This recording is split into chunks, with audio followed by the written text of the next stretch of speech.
All right, good evening, everyone. Happy to have you here for Hampshire Bird Club Education Committee. This is about turkeys and grouses. It's that time of year where we're starting to think about these birds, especially with Thanksgiving coming around the corner. So we wanted to give you a presentation on turkeys, wild turkeys, and on grouses. So I will share my screen and then we'll get started with the presentation. Again, if you have questions, just throw it right in the chat. Mary will be monitoring when I present and I'll do vice versa. And you can interject anytime you want with questions, best through the chat. So I'm going to share my screen.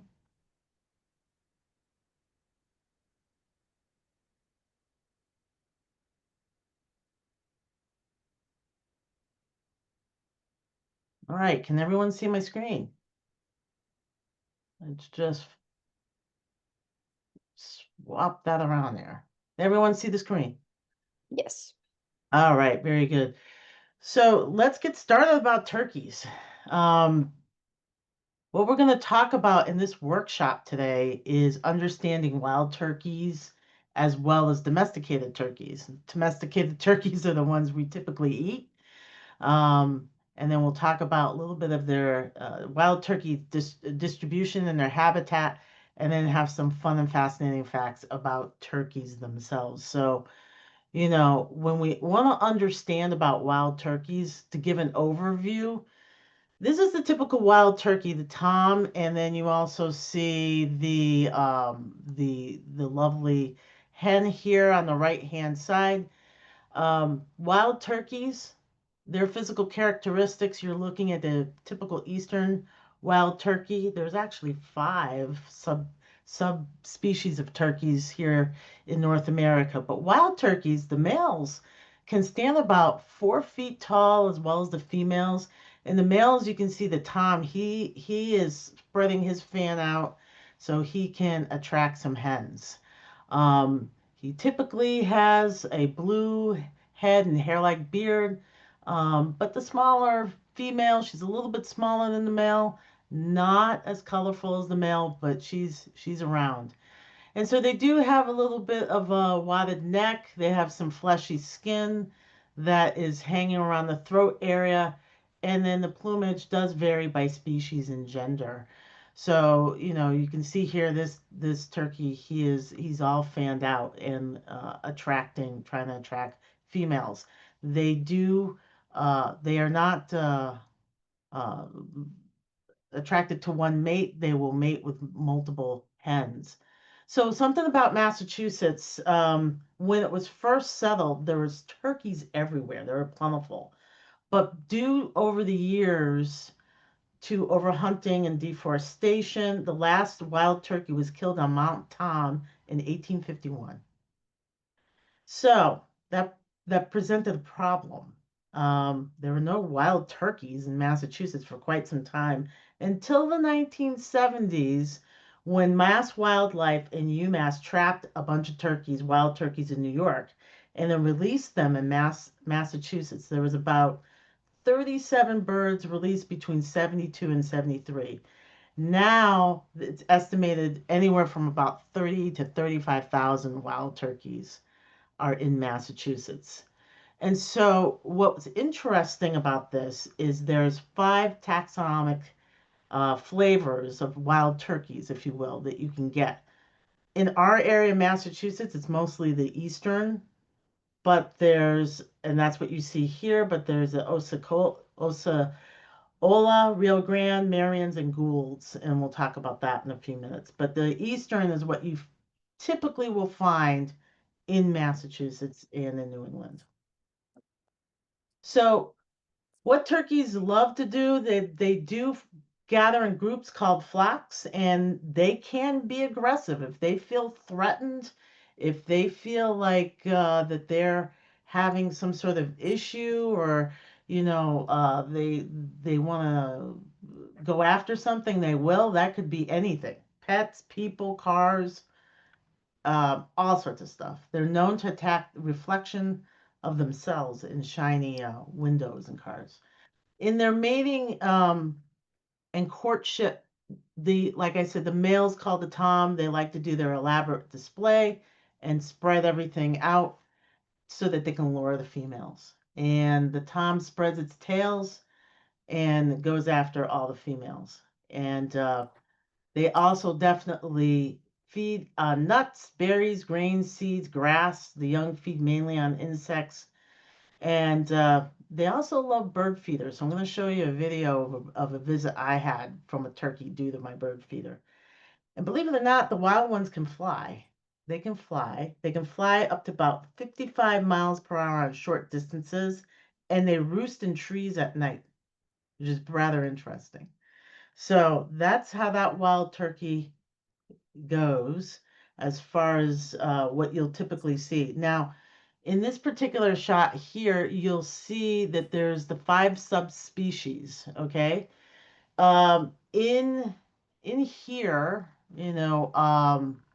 to the eastern, you'll see them. They're the largest group. You see them typically in the United States and southern Canada. Like I said, they were transplanted a lot. Um, they typically have a brown's body and they have white barred wings. They can be colorful, but there's about 5 million of them estimated all through the United States. The Merriams are a little bit smaller in the amount of birds that you'll see. They typically are in the western part of the United States. You'll see them here in the green on my slide here, if you see that slide. And you can see that they typically are hanging out in the Dakotas, New Mexico. They'll be all through Montana, right out there in Idaho a little bit. They're peppered. And they have a little bit of a purplish bronze body feather and white tail tips. In the Rio Grande, which is way out to the west. Now you're heading out in California, the Great Plains, some Texas, some parts of Texas, you'll see them. And they were introduced in the 1950s. Now they're a little bit different because they have a little bit of a different coloring, greenish copper body feathers, and they have a little bit longer legs. And then down in Florida, found only on the Florida Peninsula is Osceola. So they're a smaller bird. They're greenish purple and they have nice body feathers that are a little bit, you can see they're quite different in their coloring and a little bit in what they offer for feathers. Ghouls um, are in north to central Mexico. So you'll see them here on the map here in gray. And they're more copper greenish gold in their body feathers. And then the ocellated is actually hanging out in Cancun. You'll see them here in the blue. That's where they typically hang out. So, you know, the eastern subspecies has the most, and then the Rio Grande has the next. The Florida subspecies definitely is somewhere around 80 to 100,000. Gould species, not a lot. And then the ocellated turkey, they have a little bit here and there, but they're mostly found in the Cancun and mid to southern Mexico. So that's the wild turkeys. The domesticated turkeys that you get in the store, the butterballs and all the stuff that we see in the store, they're raised to be eaten. They are not wild, really. They were domesticated approximately 2,000 years ago by the Aztecs and Anasazi in the Southwest United States. Now, what the farmers do, and it's interesting, I had a memory when I was a kid, up in Canada, we had cousins that would raise domesticated turkeys, and they were in these big barns. And those farmers can pick and choose which turkeys they want to breed. Most of the time, they're artificially inseminated. And due to inbreeding, you'll see they have a lot of white on them. They might have some brown or some black, but typically they're white. There might be some mix of colors. And so to keep them alive, they are given antibiotics to reduce disease. Whereas wild turkeys, they can get disease. Whereas these turkeys are given antibiotics. Typically, what the farmers will do is they'll get those birds harvested for slaughter up to around 12 to 16 weeks, and they're about 20 to 35 pounds alive, whereas wild turkeys around that age are only 5 pounds. They don't, they don't, you know, get to that adult stage as fast as the domesticated. And like I said, they're raised in big barns with large fans. My cousins, when they had their turkey farm, if some of the turkeys were sick, they would isolate them, and then if those turkeys died, they would process them and get them out of there. They would not send them to the market. They would get rid of those birds. And then rarely those birds have full beards. They're clipped off by other birds because they're all trying to eat and get plump. So you can see here, it's interesting with the domestic turkey breeds, you can get a lot of different types as far as bronze turkeys or Dijon de Jure, all different types of birds for domestic turkeys, and they're bred worldwide. Now, in the United States and Canada, some fun facts for you here is the male turkeys are called toms. In the UK, they're called stags. The females are called hens, and chicks are poults or turkeylings. Now, going back to the domesticated turkeys, the largest turkey breeds that you would typically see, those 30 pounders and larger, are the bronze, the blue, and the white. You'll see here down in the bottom for some quick information. And the smaller ones are midget turkeys, standard bronze turkeys, and Beltsville small white turkeys. So believe it or not, worldwide, a lot of these turkeys come in different sizes and forms, but in the United States, they do try to plump them up a little bit. So that's why you get those 30 pounders and monster turkeys. So if we wanted to compare them, let's take a look at them compared. So wild turkeys on the left, domesticated turkeys are on the right. So that weight of the toms is anywhere from 16 to 24 pounds. The hens are about 8 to 12 pounds. The weight of the toms, like I said, for the domesticated ones are anywhere from 15 to 30 pounds, and the hens are around 17 pounds on average. The wild turkeys can fly up to 55 miles. They can sprint on land around 25 miles an hour. Whereas typically the domestic turkeys are lucky they can fly, but they can sprint anywhere from 8 to 10 miles an hour if they need to. Naturally, the wild turkey reproduces naturally. Artificial insemination for the domesticated turkey. And then the wild turkey can live up to 10 years if it can escape the hunters, where if the domesticated turkey is on the market for slaughter, it's only 4 to 6 months. But if they're pets, they can live about 7 to 10 years. Wild turkeys are not treated with antibiotics. They are susceptible to infections and bacteria, whereas domesticated turkey has antibiotics to stop any type of illness, especially when they're overcrowded. And believe it or not, for domesticated turkeys, the two number one states that produce them are Minnesota or North Carolina. Those are the two largest turkey production states in the United States. Here with the wild turkey, now you can see them in all over 48 states. So it's pretty interesting. So where can you see some of them? In your backyard, you can see them. And a few years ago, especially if you have a feeder and your feeder is dumping a lot of seeds, all of a sudden you can expect a turkey. So I have a video here where you can see the hen hanging out in my backyard. So this was a few years ago, and that bird is just kind of like saying, hey, there's some free food on the ground here from the feeder.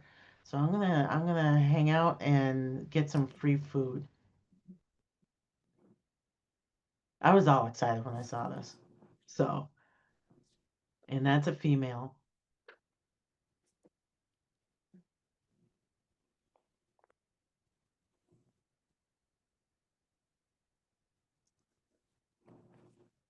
And just going on ahead and eating off the ground because there was a lot of leftover bird seed in one of the feeders. So you can they typically you can see them in your backyard if you have a if there's food. They can be found anywhere in urban areas, forest fields, suburban areas. And if you are participating in the Christmas bird count, they definitely might find some in the woods or somewhere. So the other thing you can do is if you want to go look for turkeys, you can check eBird lists to see if anybody has spot them in the certain areas. So that was about maybe 4 years ago that turkey came to visit me. They'll come and hang out. A little bit of a myth. A lot of people think that Ben Franklin said he wanted the turkey to be the USA's bird, and no, that's a myth. He actually wrote a letter to his daughter criticizing the original eagle design for the Great Seal. He said it looked more like a turkey than an eagle. And he didn't like bald eagles. He said the bird had bad moral character and that he believed that the bald eagle did not get his living honestly. He's too lazy to fish for himself. So he thought the turkey was much more of a respectable bird with the true original native of America. And he thought the turkey was a little vain and silly, but a bird of courage. So Franklin really wasn't a birder. So you can tell he didn't get his facts straight on birding. So we've learned a little bit. I'm going to wrap up, and then any questions you have on turkeys, I'd be happy to answer them. Again, they're amazing birds. The wild turkey is not the same as the domesticated one. We lost them in the 1800s, and they came back through repopulation efforts in the 1970s. And like I said, there's about 30,000 to 35,000. And they are also not only a symbol of Thanksgiving in the United States, they symbolize a lot of Native American culture representing abundance, fertility, and renewal. So they are a really eloquent bird. Next time you are birding, look for those turkeys. So that's all I have. Any questions on the birds? Do we have anything in chat? We have a couple of questions. Ah, there's one bird that hangs out near at Cooley Dickinson Hospital. Yeah. Yeah, they'll hang out anywhere. Definitely. They will. All right. Anything else? Any other questions? Was I that? I have a story. Yeah, Carol, tell us a story, please do. Okay. Hi. Stop. I was taking my niece and my sister-in-law and I were traveling up to Canada through northern Vermont. And one of these wild turkeys, it was a tom because it walked out into the middle of the highway, Hmm. made itself as big as it could possibly be, and then ran towards, we were riding in a van, ran towards the van. I'll leave the story there, but they are enormous. They Yes. are so much bigger than I expected them to be, but it was definitely a tom, and there was a flock nearby who That's did. a great story. That's great. So they're so funny. They're definitely funny, and they can be aggressive. One of the questions we had in chat, I saw real quick, are they declining or increasing in Massachusetts? The data I've seen, they're increasing. We're seeing them everywhere. I was driving to work and I was in Connecticut, and there was a tom and a hen right near a cornfield, just sitting there, just sitting right off of 140. So, but in Massachusetts, they are healthy. No evidence of declining in population at all. None. So I they have continue a to be. question. Yeah. We sometimes have flocks of turkeys come through, and the other day we had a very large flock of probably at least 15 or 20 females being followed by three toms who were kind of walking along together. Is it common for there to be more than one tom and they're not competing with each other? I was really surprised by that. Yeah, you can see a bunch of toms together, trying to compete against either against each other or not. It just depends on their mood, the age of the bird, and you can see Janice just put a note that she saw 35 in a flock in Hadley. So they will the males they usually mate around March, you know. It's not always all year. But it depends on what they want to do as far as how they want to divvy up the hens or if there's competition and things like that. So rather interesting. They have their own personalities, that's for sure. So any other questions, comments, sharing? Did we get everyone? Yep, some people see them at the Quabbin reservation as well. Yeah, you see them all over the place. A couple of Christmas bird counts I did a couple of years ago, we just saw them in the woods. They were just in the woods. So, all right. Well, thanks everyone. I'm gonna hand it over to Mary, and she will talk about grouses. Okay. Hello, everyone. Um, uh, we're just gonna focus tonight on the ruffed grouse, which is native to Massachusetts. I first kind of, for myself, started seeing these up in northeastern Maine on the Bold Coast. And I was startled by them. I've never actually heard the drumming, which we're going to listen to a video of that in a minute. One of the things that's characteristic of them is that they engage in very explosive flight when they're startled. So I was walking along this wooded trail, and all of a sudden there was this, and they just really explode out of the underbrush. And then they have very short, stubby wings, and they fly through very dense forests and like dense young forests with lots of saplings, where it's hard for hawks and other predators to pursue them in thick branches. And they also like to hide, like run and hide into like in thickets and things to hide. So we're just going to start with this video. In case you've never seen or heard them do this, they refer to this as drumming on air, and you'll kind of see how they do it in the video. No, that drumming sound coming from North America's northern forests isn't a helicopter. It's a ruffed grouse looking for a mate. To drum up attention from a nearby female, the male first finds the perfect perch like this log. Then he stands tall, ruffling up his feathers before beating his wings in an increasingly fast rhythm, creating the iconic sound.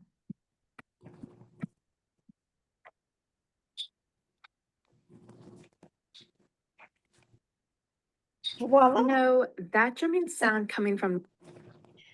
So let me just stop that one and then share again.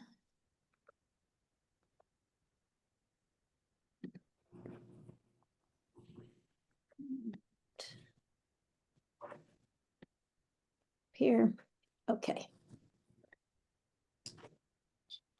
All right.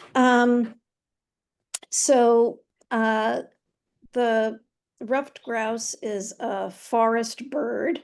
It spends most of its time on the ground. Although they are good flyers, and they can even hover in the air, they can turn on a dime. They don't fly very long distances, either before landing or landing in a tree or on the ground. Their sort of preference is to run and hide to avoid detection.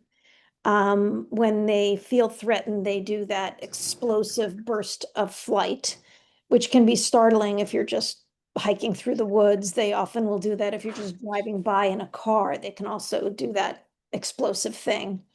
They do this very cool thing, which I've never seen them do, but I found this in my research. Sometimes when they land in a tree, they back up and stretch out their neck and flatten themselves against the tree trunk to camouflage themselves from predators.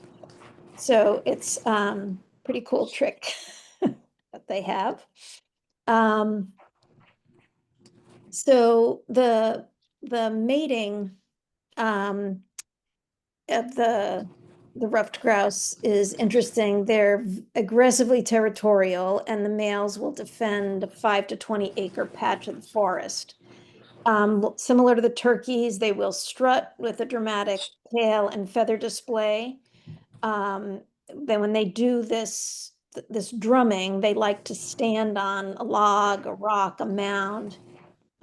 They do that drumming on air for 8 to 10 seconds, and when you hear it, it sounds like someone trying to start up a lawnmower kind of in the distance.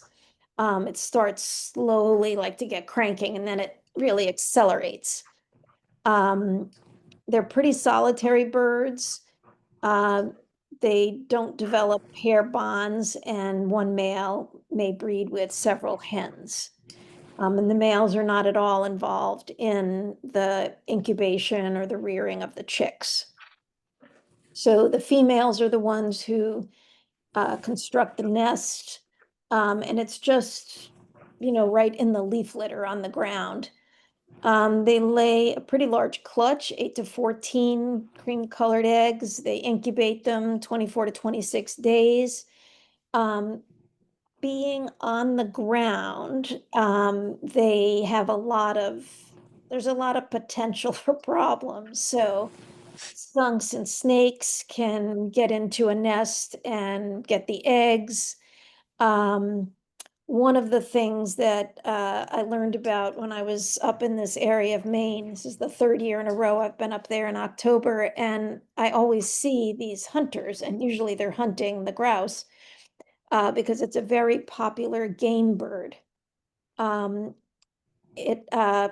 friend of mine up there who's a native of Lubeck in that area of Maine, she recently, in October, she said that she was driving and one of these grouse did the explosive flight that from the side of the road and flew right into the car, and it killed the grouse. And being a very practical person, she picked up that bird and brought it home, plucked it, and ate it for dinner. And I said, "What do they taste like?" And she said, "Chicken." So one of the reasons they're so desired as a game bird is that even though they're capable of flight, they really prefer to be on the ground. So they have very tender breast meat. Their breast is not all muscly from lots of flying. It tends to be very tender, so that's why they're popular. So when I was talking with the hunters this year, I said, "Are you hunting for grouse?" And they said, "We're not taking any grouse this year." And I said, "Why not?" And they said, "We had a very wet spring. And when there's a lot of rain right after the chicks are born and their feathers aren't fully in yet and they're just very downy, if they get wet, they just get too cold and they die. So if the nests fail, they will likely attempt a second nesting, usually with some fewer birds, fewer eggs, a little bit fewer eggs. The hens stay with their broods until they're grown. So you don't see large flocks like with turkeys. You'll see several hens and then a bunch of their sort of teenage turkeys. With these, you usually see just like one hen and her juveniles. And during the autumn, the juvenile birds can disperse up to 2 miles, especially if there are a lot of successful juveniles. When there are a lot of juveniles, they sometimes engage in can look like pretty crazy behavior. where sometimes they'll just like fly into windows, or they'll just start showing up in towns and walking along the road, which they don't normally do. What these grouse are doing here is they're on a gravel road. Sometimes they'll come onto a gravel road to eat grit to help digest their food because they eat very high fiber diet. And similar to turkeys, like where Monique was talking about this, turkey just coming right out in the road and that they may, charge a human. Hens, even though they're pretty small, if a human is near their nest, they will sometimes charge at the human. I mean, the human probably doesn't even see the nest because it's really just like a little scrape in the leaves. But they will also do behavior that we associate with like a killdeer, where they'll feign a broken wing and they'll sort of drag along on the ground with a broken wing, really trying to distract the predator and get them away from the nest. So they have a similar kind of behavior there to protect their young. One of the things that's interesting about the chicks, they're precocial, they're highly independent from birth. Which means they're able to leave the nest within hours of hatching. They follow the hen, they start feeding right away on their own. So very different than, these very, very vulnerable chicks that we see a lot of songbirds have, that the parents are, putting, insects or worms in their beak and, driving themselves nuts, feeding them.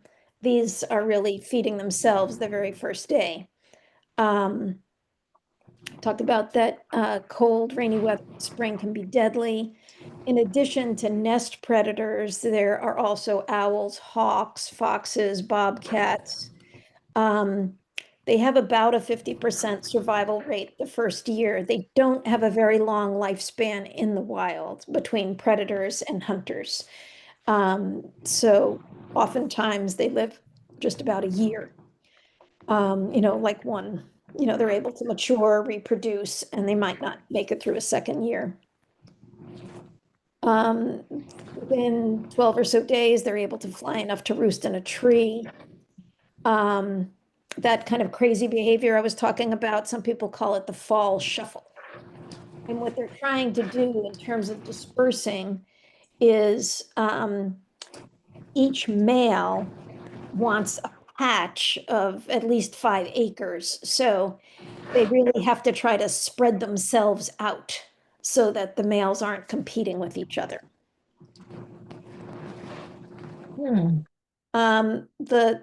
Their preferred habitat is a young forest. So these are forests that are like 1 to 40 years old, and the patch has to be at least 10 to 40 acres. So it's not just like a wooded backyard would do. It has to really be a continuous enough to make a patch of at least 10 to 40 acres. And the size of the sapling trees is from the width of a pencil to as wide as your forearm.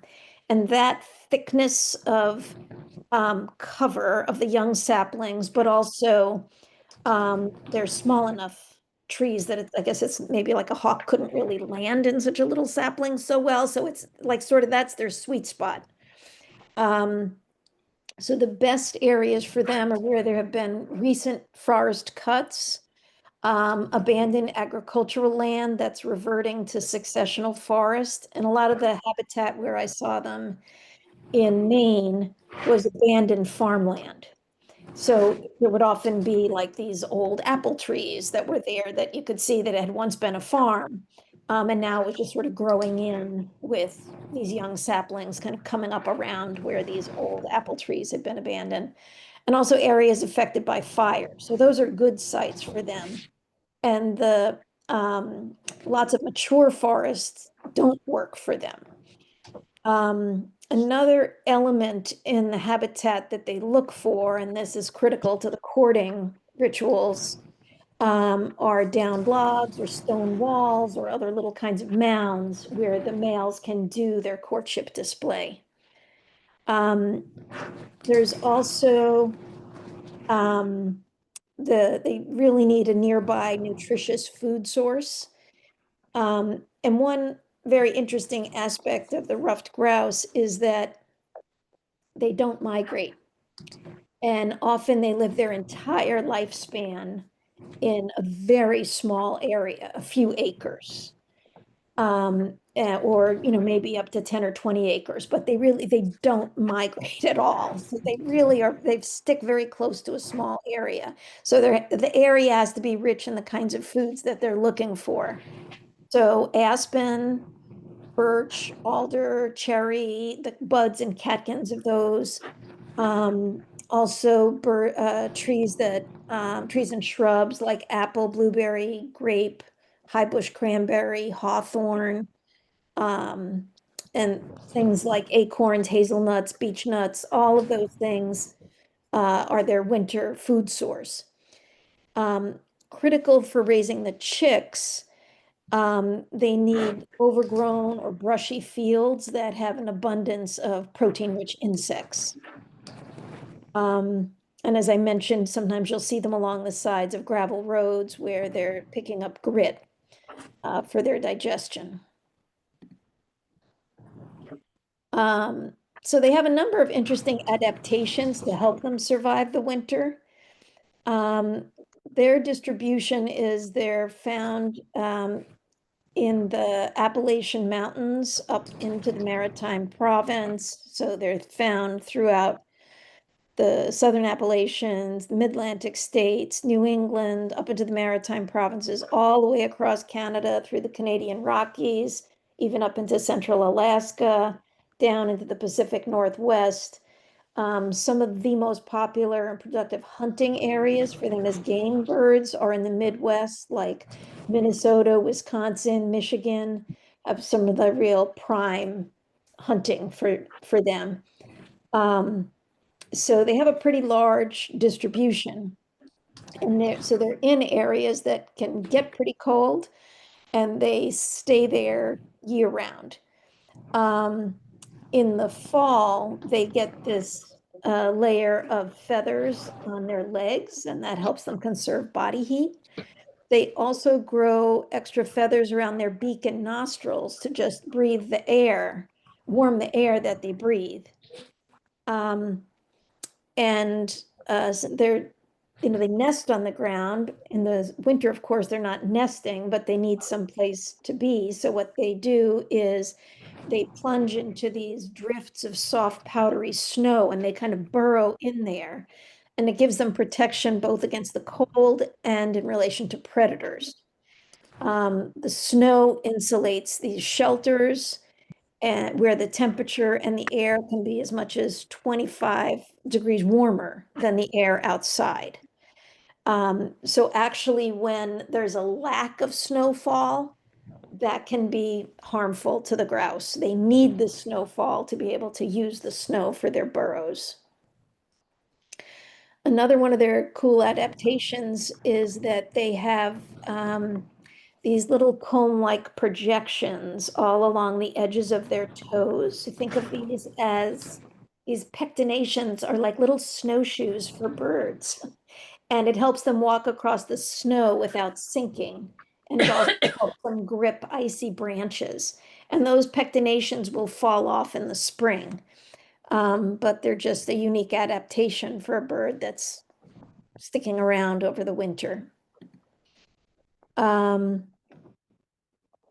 Talked a little bit about their diet. And when things on the ground are covered, they're eating the buds and catkins of trees and shrubs that are a little higher up above the ground.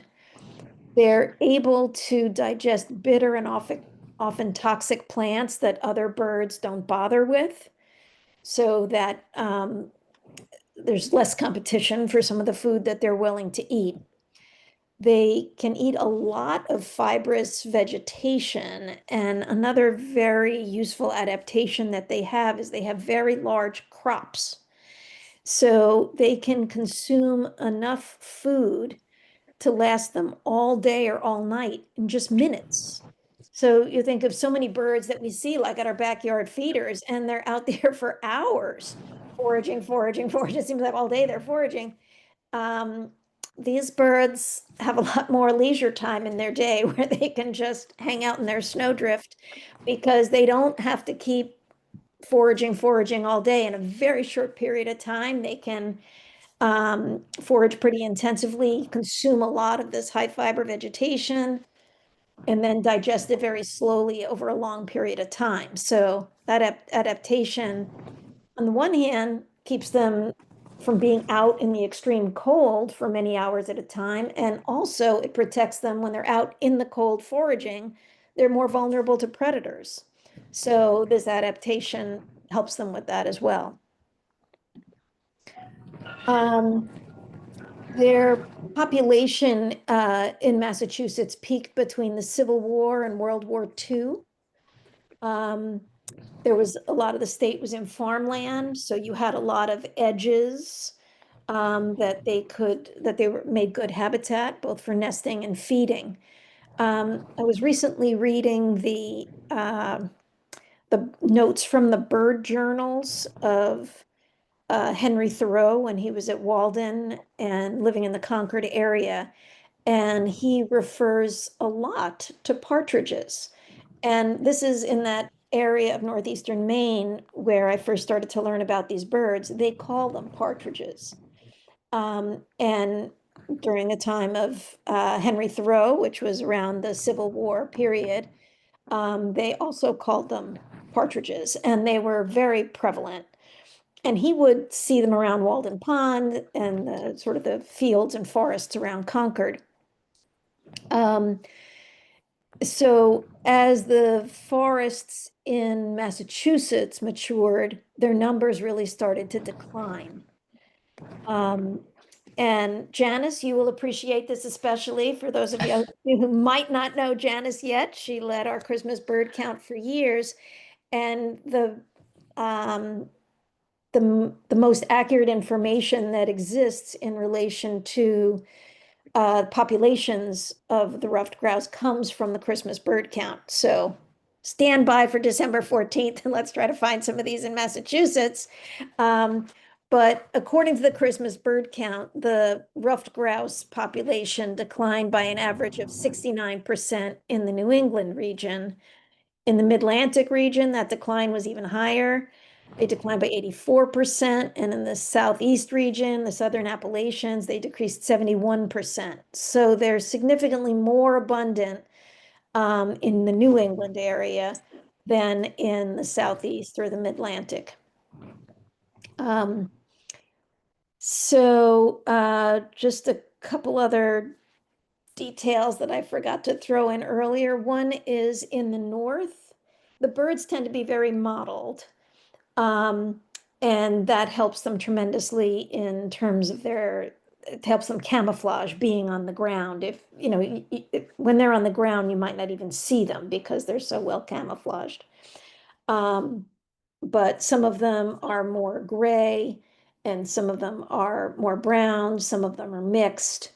The gray ones are more likely to be in the south, and the browner ones are more likely to be in the north.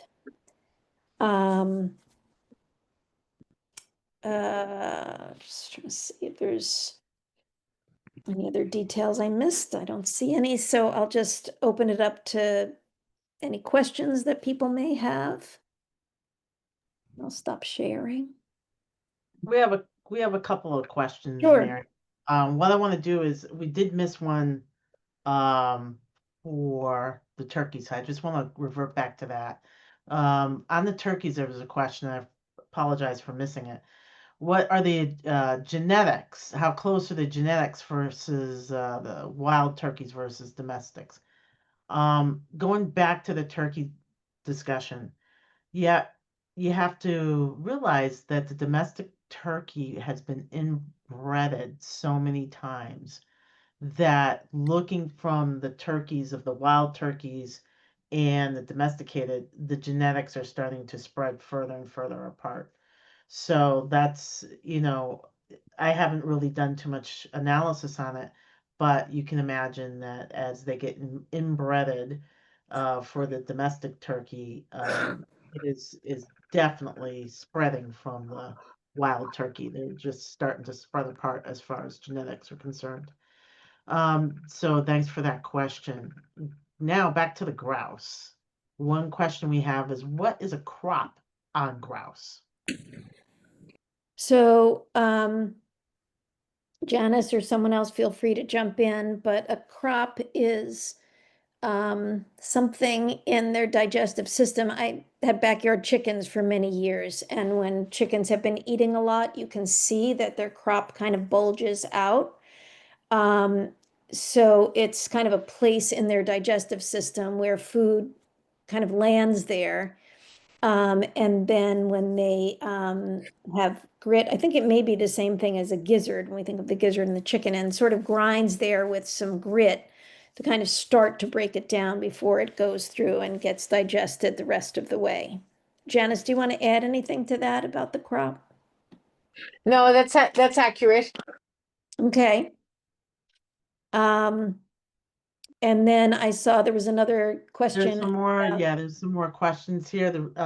So what is exactly the reason or mechanism that creates the correspondence between snowshoe hares and ruffled grouse? So when the hare populations are high, when they're having a good year, the predators have a good year. They're predators. The predators of the hares have a good year. So the fox, the bobcat, the owls, and so forth. Those predators also have a good year. And as long as the hairs are there are many, when they're numerous, those predators are doing fine eating all of those. When the numbers of hare go down, the predators have to find alternate prey. And that's when they turn more to the grouse, which decreases the number of the grouse. Does Right, very- that make sense, folks? Next Um, question. Next question, do they raise and stock them for hunters? I didn't come across that in my research. I know that as I was doing some research on it, I saw that different states, like the New York State Department of Environmental Conservation, they are targeting their land management to create more of these young succession forests. Sort of my stereotypical thinking would be, oh, mature, like all mature forests are good. Like we want lots of mature forests. And there are lots of great things about mature forests, but there are certain species that some of them really rely on an edge habitat.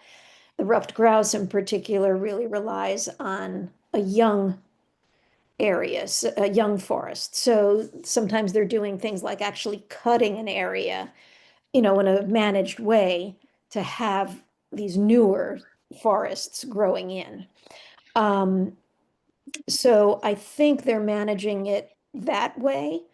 Oftentimes, again, one of the sort of stereotypes I had was that, hunters are bad. They're like shooting birds, they're shooting ducks, they're shooting geese, they're shooting all these cool birds. But one of my brothers-in-law took up hunting, became a duck hunter out in Oregon, and really got into it. And he told me about Ducks Unlimited, and duck hunters contribute a huge amount of money to duck conservation. And they are very, very interested in the preservation of the species and creating lots of conserved areas that's the correct habitat for the different birds that they're interested in. In the case of duck hunters, they're talking about duck habitat. But in my conversation with this duck hunter, this grouse hunter this October, was interesting to me because he just said without a moment's hesitation, he didn't know I was a birder. I wasn't even wearing my binoculars. But he said to me, I said, have you seen any? This is the only area I've ever seen them. And he said, oh, none of us are taking any this year. And I was just so surprised by that. And it wasn't like that the state had said, you're not allowed to take grouse. They were just, the hunters do a lot of observation, and they had observed the impact of this wet spring, that there were so few chicks that survived.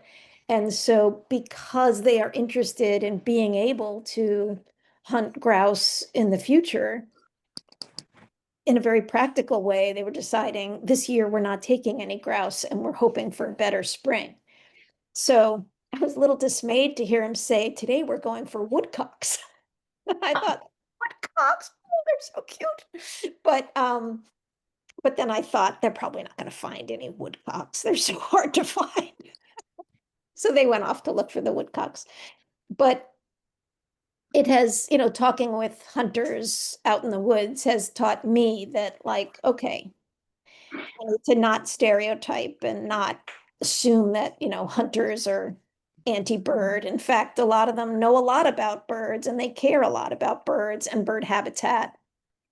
So I look at it more as a sort of sharing an interest and sharing, an interest in the habitat preservation as well as an interest in the birds themselves, and realizing that they care a lot about birds too, in a different way than we might, but it's okay.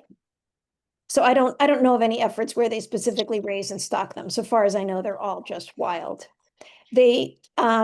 I've never seen them. Has anyone here ever seen them in Massachusetts? Or heard them? That drumming on air sound? Janice, yes, where have you seen them, Janice? I put a picture in the chat.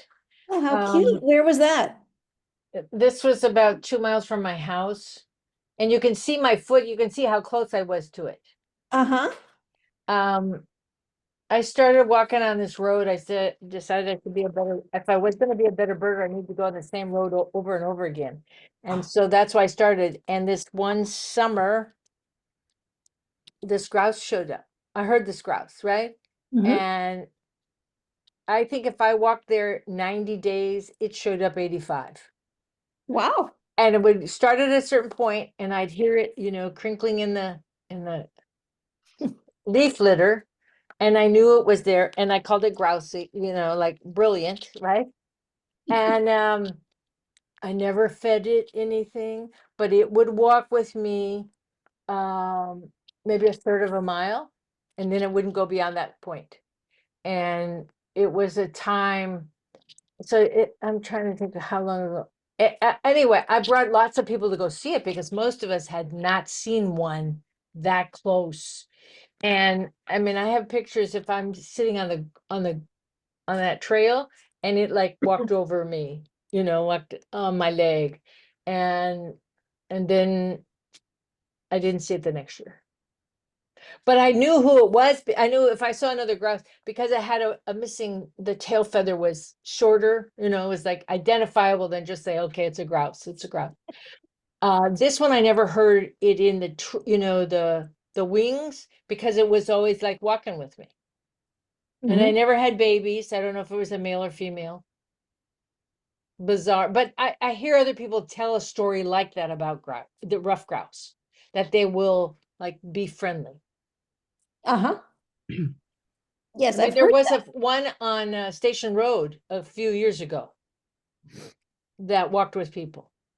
All right, and my husband, just making a cup of tea, said, I've seen them at Fitzgerald Lake, so. Yeah. So we all have to keep our So- eyes peeled, and especially on the Christmas bird count. Let's try to. Yeah, Have you seen their numbers come up before in the Christmas bird There count? nothing last year, nothing the year before. And we have a couple hundred people out there walking, so they're not being seen. Mhm. And I don't see them even being seen in posted on eBird. I grew up in the Ashland area, and there were a lot of apple orchards in the area, and we used to see them all the time in the woods. Uh-huh. In fact, the holes in the snow that you were talking about, scare you. You're walking through the woods, and all of a sudden, this grouse comes up in front of your face. That kind of explosive flight. It's very startling, even when you know that you're in their territory and they could do it at any moment. Still, when they do it, it just really If you ever see one, watch what it does when it first takes off. It will surprisingly within the first 5 or 6 feet find some tree to go behind, which is a survival tactic for avoiding a hawk. Because I used to be a falconer when I was younger, and some of the people had goshawks, and they would go in the woods looking for grouse. And they said, inevitably, anytime one came up in front of them where you thought, oh, finally, it's close, and boom, the dog would chase the bird up out of the snow, and the hawk would end up holding onto a branch because the thing went behind the branch. They're very, very maneuverable because Oh, they have these geez, very yes. little stubby wings. Yep. And that was one of the things I noticed in the research was that they can really turn on a dime, they can hover, so they're very maneuverable in a way that, hawks and owls just they can't maneuver that quickly, and they can also get through little spaces.